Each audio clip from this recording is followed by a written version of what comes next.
Good morning, my God.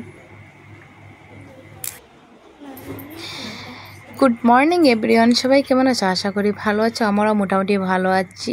আর আজকে দেখো আমরা কোথায় যাচ্ছি নিশ্চয়ই তোমাদের সাথে শেয়ার করব। আর জানতে হলে আমার সাথে থাকো, ভিডিওটা লাস্ট অবধি দেখতে থাকো, নিশ্চয়ই অনেক অনেক ভালো লাগবে।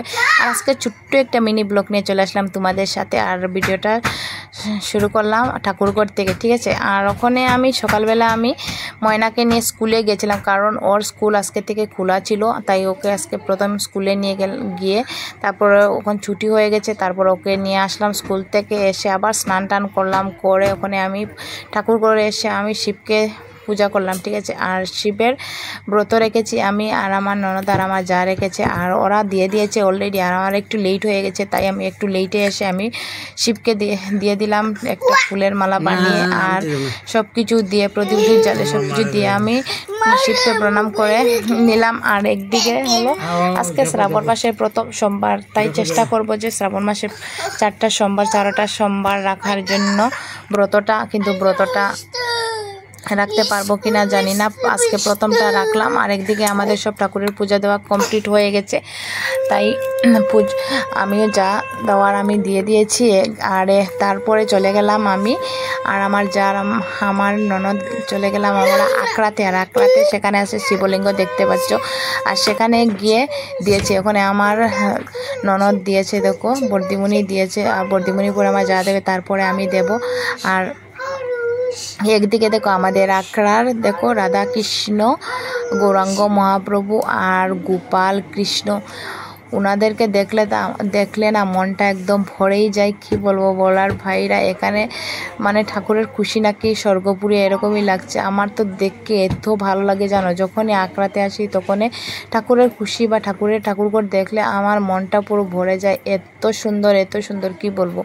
এখানে তো আমি ভাবি নাকি স্বর্গপুরীতে দাঁড়িয়ে স্বর্গপুরীতে দেখছি, এরকমই লাগে। এত সুন্দর দেখো, খুশির মধ্যে ঠাকুর সবাই আছেন ওনারা। আর রাধাকৃষ্ণ, এই দেখো ছোট ছোট গোপাল, এখানে ডেইলি গোপাল পূজা করা হয় আর রাধাকৃষ্ণকে পূজা করা হয়।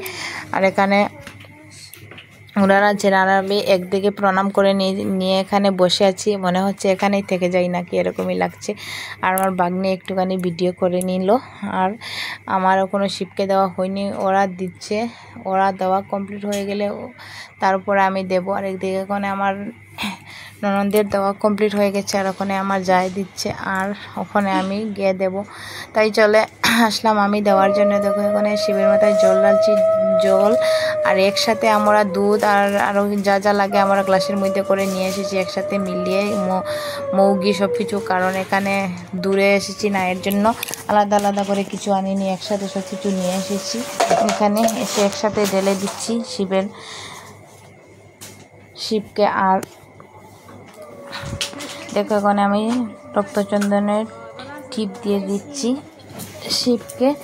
আর সত্যি আমার খুবই ভালো লাগে এরকম ব্রত পালন করতে, কিন্তু সবসময় করা যায় না, কারণ সবাই কেউ সাথে থাকলে ভালো লাগে, আর একা করতে কিছু ভালো লাগে না, এর জন্য। আর দেখো এখানে আমার পুজো মোটামুটি দেওয়া কমপ্লিট হয়ে গেছে, শিবকে দেওয়া হয়ে গেছে। আর দেখো ঘর থেকে আমি ঘের প্রদীপ এনেছিলাম, ঘের প্রদীপও জ্বালিয়ে দিয়ে দিয়েছি অলরেডি। আর ওখানে আমাদের পুজো দেওয়া পুরো কমপ্লিট, চলে যাব ঘরে। দেখো কেমন লাগছে প্লিজ। আর কারা এরকম শিব ব্রত রেখেছো প্লিজ একটু কমেন্ট করে জানাবে। আর আমাদের দেওয়া কমপ্লিট। আর দেখো আমাদের রাধা কৃষ্ণ সবাইকে কুটি প্রণাম জানাই। আর তোমাদের কেমন লাগছে আমাদের আখড়ার প্লিজ একটু কমেন্ট করে জানাবে। চলে আসলাম ঘরে, করে এসে দেখো ঠাকুরঘরের সামনে একটুখানি দাঁড়িয়ে আছি। আর সন্ধ্যার টাইমে আবার একবার শিবকে দেব। আর ওখানে অনেক গরম লাগছে, তাই এখানে ভিডিও